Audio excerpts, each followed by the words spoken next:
2월 14일 화요일 새벽 예배를 시작합니다. 사도신경을 고백하겠습니다. 전능하사 천지를 만드신 하나님 아버지를 내가 믿사오며 그 외아들 우리 주 예수 그리스도를 믿사오니 이는 성령으로 잉태하사 동정녀 마리에게 나시고 본디오 빌라도에게 고난을 받으사 십자가에 못 박혀 죽으시고 장사한 지 사흘 만에 죽은 자 가운데서 다시 살아나시며 하늘에 오르사 전능하신 하나님 우편에 앉아 계시다가 저리로서 산 자와 죽은 자를 심판하러 오시리라.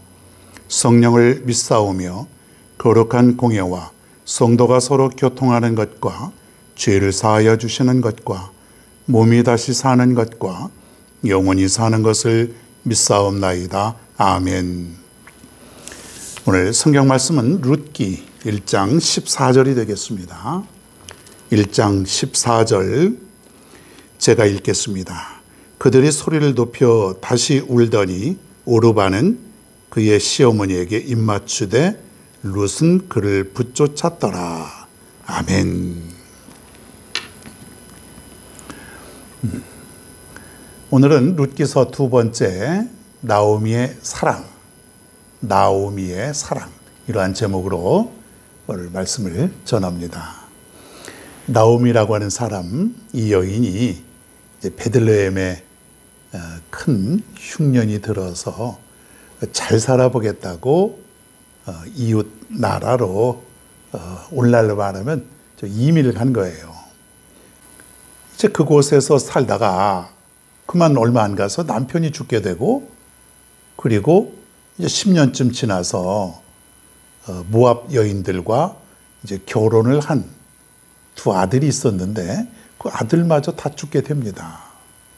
이 여인의 삶이 왜 이렇게 되었을까요? 알 수 없는 노릇입니다. 잘 살아보겠다고 그 멀리 다른 나라까지 가서 좀 살았지만은 완전히 오늘날로 말하면 망하는 그런 가정이 된 것이죠. 남편도 죽고 아들 둘도 죽고, 그러니 더 이상 이제 살 이유가 없는 거예요, 여기서. 그러다가 세월이 좀 지났을까요? 베들레헴에서 소식이 이제 들려왔습니다. 이 베들레헴이 이제 좀 풍족하게 되었다, 먹고 살만하게 되었다, 이제 그런 소식을 나오미가 듣게 되었어요. 그래서 결심한 게 뭐냐면, 그래, 고향으로 가자. 내가 여기서 살면 뭐 하겠느냐. 이제 남편도 없고 아들 둘도 다 먼저 세상을 떠났으니 내가 여기서 살 이유가 없구나. 그러면서 이제 베들레헴으로, 고향으로 돌아갈 그런 준비를 하고 있는 거예요. 자, 그런데 누가 있습니까? 결혼을 했는데 아들은 죽었지만 며느리 둘이 살아있는 거예요. 8절 말씀 제가 볼게요. 너희는 각기 너희 어머니의 집으로 돌아가라. 너희가 죽은 자들과 나를 선대한 것 같이 여호와께서 너희를 선대하시기를 원하며. 이건 뭐냐면, 이제 너희들은 나를 따라와 봐야 이제 아무 소용이 없다, 아무 유익이 없으니까 이제 너의 고향으로, 네 가족들이 있는 곳으로 떠나거라, 그런 얘기예요. 그러면서 9절에 여호와께서 너희에게 허락하사 각기 남편의 집에서 위로를 받게 하시기를 원하노라, 이런 말을 합니다. 이 말은 뭐냐면, 앞으로 다시 재가해서 새로운 남편을 만나서 행복하게 잘 살아라, 축복해 주는 것이에요. 그동안 나와 함께 사느냐고 참으로 애썼다. 10년 동안 우리 아들과 함께 그동안 사느냐고 고마웠다. 잘 살았다. 그런데 이제 너희들 새롭게 다시 재가해서 새로운 남편 만나서 남은 인생은 좀 더 행복하게 살아라. 그렇게 되길 원한다. 이런 얘기예요. 시어머니 입장에서는 굉장히 이 며느리들을 배려하는 것 아니겠습니까? 분위기가 굉장히 좋잖아요. 시어머니와 며느리 사이에는 뭔가 조금 껄끄럽고 어려운 점이 있지 않아요? 요즘 뭐 그런 사람들이 얼마나 많습니까? 물론 과거의 그 과도한 시집살이라든가 뭐 이런 거에 비하면 오늘날은 뭐 그래도 훨씬 좋아졌지만은 뭐 그래도 시어머니와 이 며느리 사이에는 이 고부간에 늘 갈등이 있어요. 항상 마음속에 조금만 해도 서운하고 뭔가 무시하는 것 같고, 시어머니 입장에서는, 그리고 며느리 입장에서 볼 때는 당신 딸이면은 그렇게 하겠는가, 뭐 그런 또 서운한 면도 있을 것이고, 그래서 이 며느리와 시어머니의 관계는 뭐 항상 뭐 그렇게 아주 편하고 좋은 사이는 아닌 것 같습니다. 자, 그런데 이 본문에 있는 시어머니와 며느리 둘은 굉장히 지금 아름다운 모습을 우리가 보게 됩니다. 너희들 이제 가서 잘 살아라.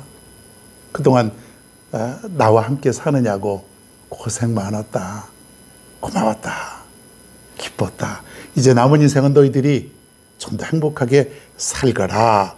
그런 지금 얘기를 하는데, 이게 그냥 이루어진 것이 아니겠죠.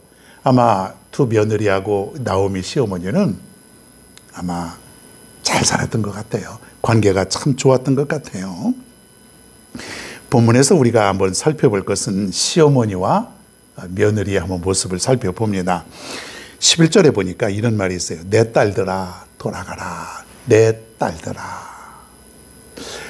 며느리야 뭐 이런 말을 안 하고 내 딸들아. 이건 뭐냐면 이 나오미가, 시어머니가 며느리를 딸처럼 생각했다는 것이에요. 내 딸들아. 딸. 어머니와 딸. 아무리 그래도 며느리가 딸이 될 수는 없지 않습니까? 딸은 그래도 편하죠. 엄마가 마음대로 좀 편하게 얘기해도 뭐 그렇게 서운한 거 없고, 딸은 또 엄마한테 편하니까 그냥 막 얘기하고 투정도 부리고 또 과도한 요구도 하고 뭐 그렇게 살지요. 보통 딸들이 엄마 집에 와서 막 있는 거 없는 거 다 싸가지고 가기도 하고.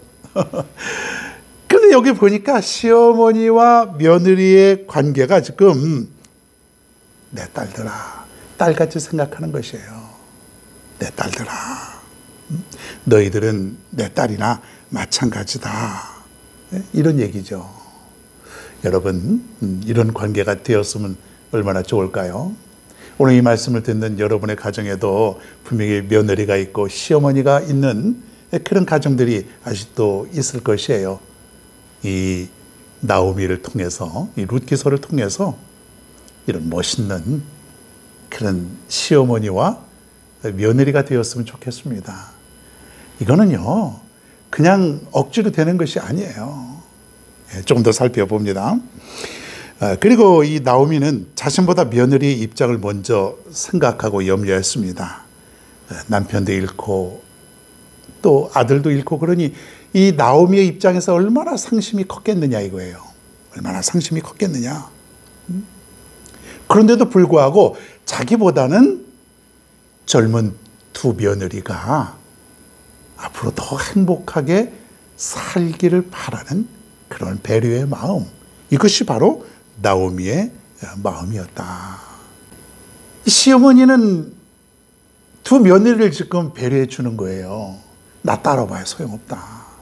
너희들 서로 제가해서 좋은 사람 만나야지, 나 따라오지 말고 너희들은 각각 고향으로 돌아가거라. 뭐 그런 얘기를 지금 하고 있습니다. 자, 그런데 오늘 말씀에 보면은 이렇게 두 자부 중에 한 사람, 오르바라고 하는 며느리가 있었는데, 이 며느리는 이제 여러 번 간청을 했겠죠. 어머니, 제가 함께 가겠습니다. 아니다, 행복하게 살아라. 그랬지만 결국은 어머니와 입을 맞추고 떠났다 그랬어요. 근데 또 한 며느리가 있었는데 그 여인이 누구냐면 룻이라고 하는 여인이에요. 룻은 떠나질 않은 거예요. 어머니, 저 안 떠납니다.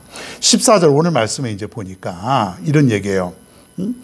룻은 그를 붙쫓았더라. 붙쫓았더라. 이 말은 잘 안 쓰는 말인데, 이건 뭐냐면 악착같이 달라붙었다, 그런 얘기예요. 악착같이 달라붙었다.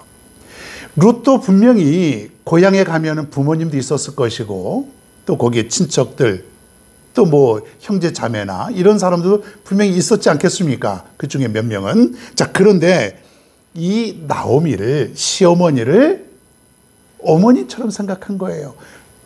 어머니가 너무 그리운 거예요. 그동안 한 10년 동안 함께 살았는데 떨어지고 싶은 마음이 없는 거예요. 얼마나 어머니가 잘해주었으면 그랬을까요? 여러분, 대부분 보면은 이제 나이도 20여 세밖에 더 됐겠습니까? 그러면 아직 인생이 창창한데 또 제가 해서 또 좋은 사람 만나서 남은 인생을 행복하게 살고 싶지, 이 시어머니를 따라서 먼 낯선 곳 베들레헴으로 가서 살고 싶겠냐 이거예요. 그런데 어머니가 그렇게 떠나라고 행복하게 살아야지 아가. 그런데도 불구하고 붙여쳤다 그랬어요. 절대로 떨어지지 않는다 이거예요. 전 어머니와 떨어질 수 없습니다. 어머니와 함께 가겠습니다. 어머니 나를 쫓아내지 마세요. 그런 얘기예요. 여러분 아시겠지만 룻은, 이 여인은 나중에 이제 우리가 살펴보죠. 다윗의 조상이 됩니다. 다윗의 조상이 돼요. 예? 이제 조금 몇 대 지나가면 다윗이 탄생하게 되는데 이 룻을 통해서 다윗이 나오게 되는 거예요. 여러분 놀라운 하나님의 계획이고 놀라운 역사 아닙니까? 이방 여인 룻을 통해서 위대한 이스라엘의 왕 다윗이 탄생하는 그러한 장면이 이제 펼쳐지게 됩니다. 오늘 이제 결론적으로 말씀드리는 것은 나오미의 사랑. 이런 시어머니 같으면은 며느리들이 얼마나 좋아할까요?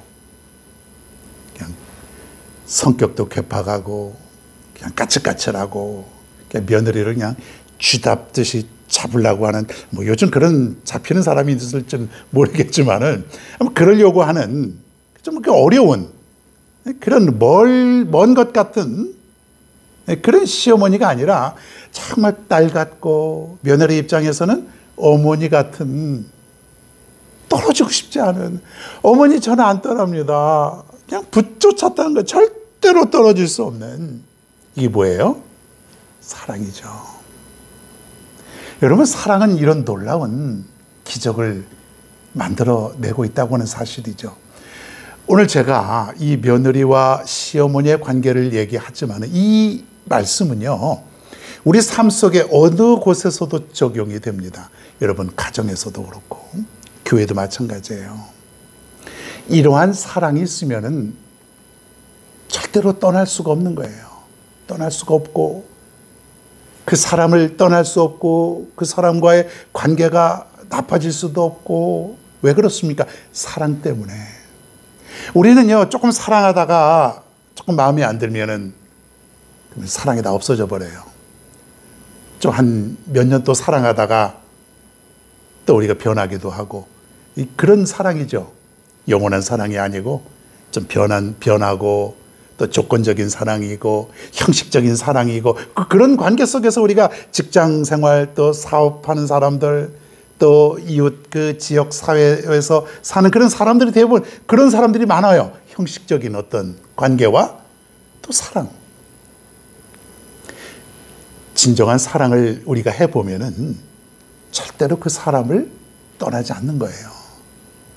여러분 사람을 얻으려면은 사랑밖에 없습니다. 사랑. 그 사람이 왜 그랬어? 그 사람이 문제야.